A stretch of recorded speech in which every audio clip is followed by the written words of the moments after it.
in each instance with every person, it's actually unique. And that's something that really, I just find it really invigorating. And so that's why I'm here this evening.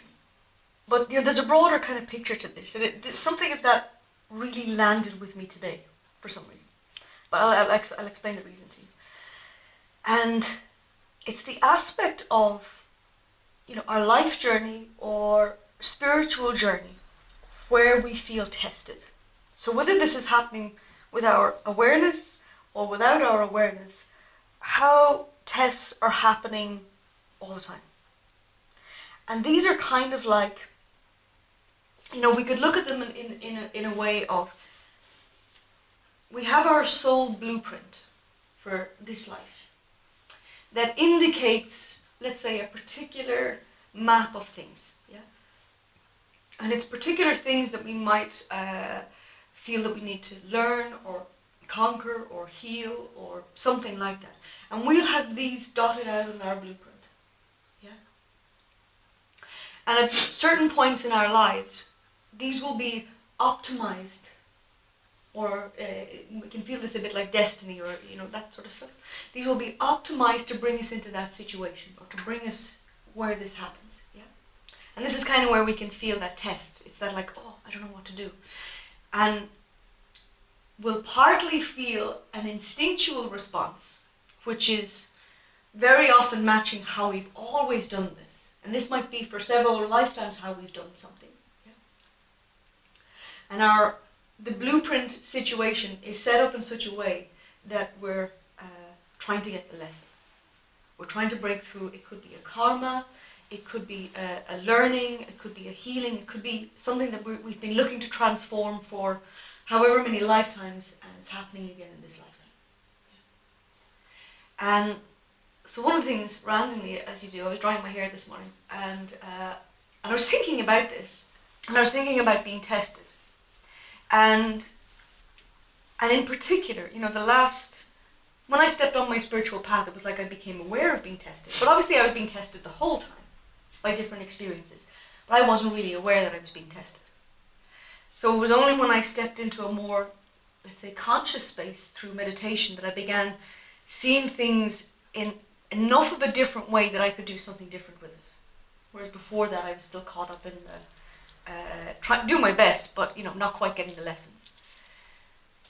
So I was sitting with this morning, and it was coming to me about Job and how Job was tested, and in terms of his faith. Are you familiar with the story of Job? Rough idea.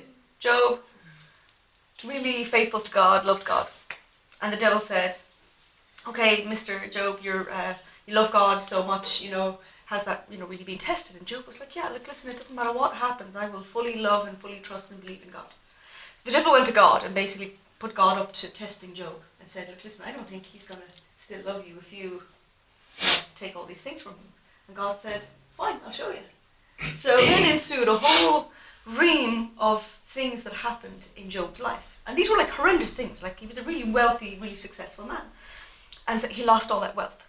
That was all taken from him. His family, his wife, like everything possible that could have gone horrendously and catastrophically wrong went wrong for Job. And at each point, the devil was like, "Do you still believe in God? Like, seriously, like, do you see what's after happening? Like, do you still believe in God?" And Job was like, yes, I do. My faith is I still trust in the Supreme, blah, blah, blah.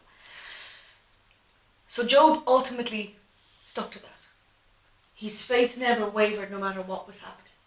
And so he eventually broke through, and then, everything came out the other side, and he reclaimed his wealth, and all of that was made right again. And something happened for me this week that gave me a little window into different parts of my individual blueprint and the tests that were there, and showing me in a way how I had grown and who I was now in comparison to who I was, let's say, 10 years ago. And the crucial person that could show me that, guess who it was? A former partner. For the first time in about 9 years, we were in the same room together. It wasn't an accidental meeting, yeah. It was for a particular reason. And a positive reason, yeah. But still a reason nonetheless, yeah. And so I was sitting with, okay, Emer, who are you now? Who did I recognize of myself? And how was I feeling? And it was like so much of it was really, really new in what I was seeing of myself. And I felt really calm. I didn't really feel nervous at all, which surprised me. I thought I'd feel more nervous. And then I didn't know how I'd feel when I saw her. I didn't know how she was going to look. I had an idea, yeah, but I didn't fully know. And I didn't know my reaction to that, yeah. And so the finding out of all of that was really, really interesting. And so that's what put it into my mind of the different, because relationships definitely test us. Yeah? They test us in our ways of how well we know ourselves before we get into a relationship, or even while we're in a relationship, and how that gets tested in how true to ourselves we are, or how we grow that, or how it maybe diminishes, yeah, or we compromise that. And for me, when I was tested, I compromised. I didn't know enough of myself or have enough of that self-awareness or even self-confidence or self-worth to feel like I had anything to stick by. So I gave in loads of different ways. A lot of these were little compromises. But, over time that amounted to me not really recognizing who I was by the end of the relationship. And then my journey after that was, I really want to get to know who I am. And I felt very clear that was the journey I wanted to take with myself after that. So what happened this week was kind of like, well, let's see how well you did this, Emer. Let's see how well you've done this journey of getting to know yourself. And how are you able to stay in your center in that? Or does anything change or shift when you come into that energy with the person? It was phenomenally interesting to just witness. I was kind of sitting back going, this is mad, sort of watching everything, watching the whole thing, and the familiar and the unfamiliar in it. It was just mad. But I thought it was so interesting in what it was showing me. It was showing me so much completion of different things that I didn't necessarily, I wasn't necessarily conscious of having completed.